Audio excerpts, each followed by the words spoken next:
একজনের গাড়ি ছিল, প্রফেসর সিরিয়াল খাটে আস্তে আস্তে অসুস্থ হয়েছে। ওরা আমাকে বলতে সিরিয়াল খাটে সামনে এসে আমাকে দাও।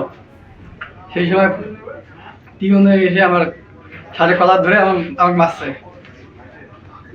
গাড়ির কি ফুয়েল কার্ড ছিল আপনার সাথে? হ্যাঁ, ফুয়েল কার্ড সাথেই ছিল। তার মানে যার গাড়ি উনি অসুস্থ হয়েছে? হ্যাঁ, তিনিও অসুস্থ ছিল, সেই কারণে আমাকে বলছে একটু আগাই দাও। আর ওই সময় এসে ইউনো মহাতে আপনাকে আঘাত করছে আপনাকে? হ্যাঁ, সঠিক না, ওনাদেরকে জরিমানা করা হয়েছে।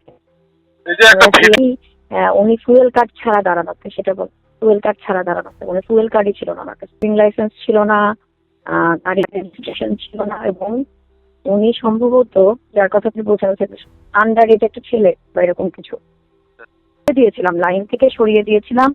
তার আপনি যেটা বলছেন বুঝতে পেরেছি, বাইকের চাবি নিয়েছিলাম, আমরা বাইকের চাবি নিয়েছিলাম যে আপনি ইউনো অফিসে এসে পরে বাইকের নিয়ে চাবি নিয়ে যাবেন, কিন্তু পরে উনি অবশ্য অনেক রিকোয়েস্ট করায় এবং সরে যাওয়ায়, আমরা যখন সরে যেতে বলেছি তখন সরে যাওয়ায় তাকে বলছিলাম। পরে তখন বাইকের চাবি অবশ্য তখনই দিয়ে দেওয়া হয়েছে, একটু পরে। বাইকের চাবি প্রথমে নিয়ে নেওয়া হয়েছিল, বাইকের চাবি নিয়েছিলাম, বাইকের চাবি অনেকক্ষণ আটকে ছিল। পরে সে রিকোয়েস্ট করে বা তার সম্ভবত তার গার্জিয়ান আসে, লাস্টে তার গার্জিয়ানের কাছে আমরা চাবি দিয়েছি।